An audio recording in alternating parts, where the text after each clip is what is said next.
देख रहे हैं विमर्श न्यूज और मैं हूं आपके साथ प्रिया शर्मा। पेश है दिन भर की 10 बड़ी खबर। जम्मू कश्मीर में people's alliance for Gupkar declaration के नेताओं ने श्रीनगर में पार्टी के अध्यक्ष फारूक अब्दुल्ला के आवास पर मुलाकात की। इस मुलाकात के दौरान जम्मू कश्मीर की मौजूदा स्थिति पर चर्चा की गई और आगे के रास्ते पर व्यापक विचार विमर्श किया गया। PAGD 6 राजनीतिक दलों का गठबंधन है जो जम्मू और कश्मीर में विशेष स्थिति की बहाली की मांग कर रहा है, जिसे केंद्र ने अगस्त 2019 में रद्द कर दिया था। America, Britain, UAE, France, Germany और कतर के भारतीय नागरिकों को अफगानिस्तान से निकालने पर सहमति जताई है। ये भारतीय नागरिक इन 6 देशों के लिए अफगानिस्तान में काम कर रहे थे। बाद में भारत सरकार इन नागरिकों को वापस स्वदेश लाएगी। माना जा रहा है कि इससे अफगानिस्तान में फंसे लोगों को निकालने के काम में आसानी होगी।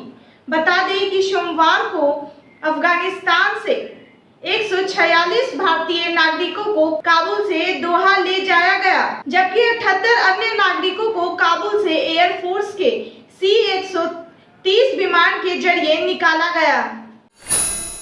अफगानिस्तान में तालिबान के कब्जे के बाद पहली बार भारत और रूस के बीच उच्च स्तरीय बातचीत हुई। भारत के प्रधानमंत्री नरेंद्र मोदी और रूस के राष्ट्रपति पुतिन के बीच मंगलवार को लंबी बातचीत हुई। दोनों नेताओं के बीच लगभग 45 मिनट तक बातचीत हुई। यह बातचीत इसलिए भी महत्वपूर्ण माना जा रहा है कि दूसरी तरफ G7 के नेता काबुल में तालिबान के शासन पर वर्चुअली मीटिंग करने जा रहे हैं। इससे पहले प्रधानमंत्री नरेंद्र मोदी ने जर्मनी की चांसलर एंजेला मर्केल के साथ फोन पर बातचीत की थी। महाराष्ट्र के मुख्यमंत्री उद्धव ठाकरे के खिलाफ बयानबाजी मामले में केंद्रीय मंत्री नारायण राणे की मुश्किलें बढ़ गई है। शिव सैनिकों ने मंगलवार को महाराष्ट्र के 17 शहरों में उनके खिलाफ रोषपूर्ण प्रदर्शन किया, तो पुणे, रायगढ़ और नासिक में उनके खिलाफ FIR दर्ज हो गई है। पुणे और नासिक पुलिस ने तो नारायण राणे की गिरफ्तारी के लिए वारंट भी जारी कर दिया है।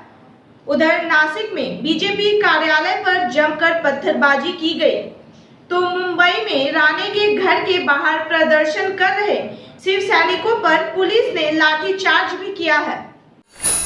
चालू वित्त वर्ष की पहली तिमाही में देश में GDP लगभग 18.5 की दर से बढ़ने की उम्मीद है। SBI रिसर्च रिपोर्ट इकोरैप ने अपनी रिपोर्ट में यह अनुमान लगाया है। इकोरैप के मुताबिक अप्रैल-जून तिमाही के लिए यह अनुमान भारतीय रिजर्व बैंक के GDP ग्रोथ के अनुमान से कम है।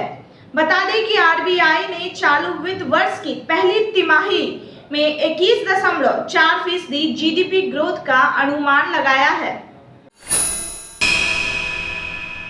बिहार के पूर्णिया में बेखौफ अपराधियों ने दिन दहाड़े बड़ी लूट की घटना को अंजाम दिया है। बताया जा रहा है कि बाइक सवार अपराधियों ने हथियार के बल पर एक व्यापारी से 21 लाख रुपए लूट लिए।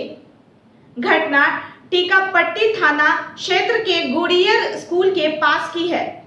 बता दें कि एक मवेशी व्यापारी बैग में 21 लाख रुपए लेकर खगड़िया से चपहड़ी जा रहा था, तभी रास्ते में बाइक सवार अपराधियों ने हथियार के बल पर उसके हाथ से बैग छीन लिए और फरार हो गए।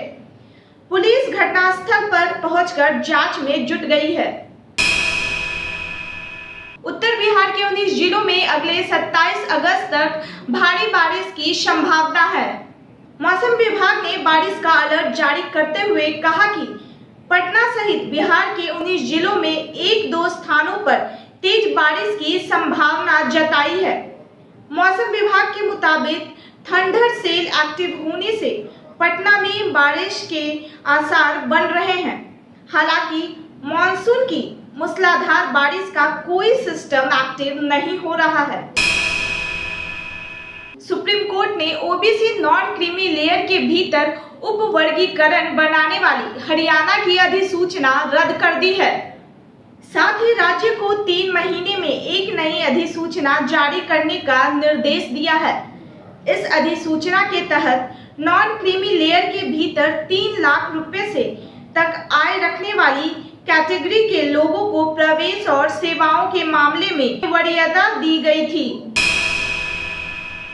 बिहार पंचायत चुनाव की घोषणा हो चुकी है। मंगलवार को चुनाव की अधिसूचना जारी होने के बाद राज्य में आचार संहिता लागू हो जाएगी। इस दौरान सभी तरह के विकास कार्य को रोक दिया जाएगा। हालांकि नल जल योजना पर काम चलता रहेगा। इस महत्वाकांक्षी योजना पर आचार संहिता का कोई असर नहीं पड़ेगा। सूत्रों से मिली जानकारी के अनुसार बिहार के 10 जिलों के 12 प्रखंडों में पहले चरण में चुनाव होंगे।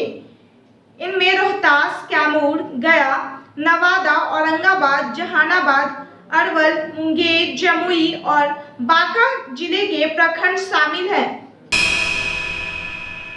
बिहार के गया में दरिंदों ने एक महिला के साथ दरिंदगी की सारी हदें पार कर दी। यहाँ 32 साल की महिला को अगवा करके कुछ दरिंदे नदी किनारे सुनसान इलाके में ले गए। वहाँ 14 बदमाशों ने महिला के साथ बारी बारी से दुष्कर्म किया। ग्रामीणों की सूचना पर पुलिस भी मौके पर पहुंच गई।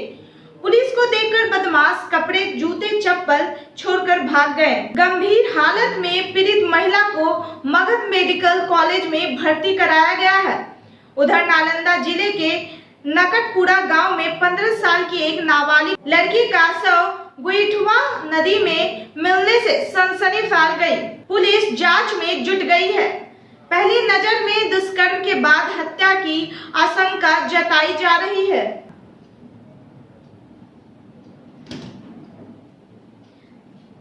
ऐसे ही तमाम खबरों के लिए बने रहिए विमर्श न्यूज के साथ। अगर आपने हमारे YouTube चैनल को अब तक सब्सक्राइब नहीं किया है तो जल्द सब्सक्राइब करें और बेल आइकन को दबाना ना भूलें। धन्यवाद।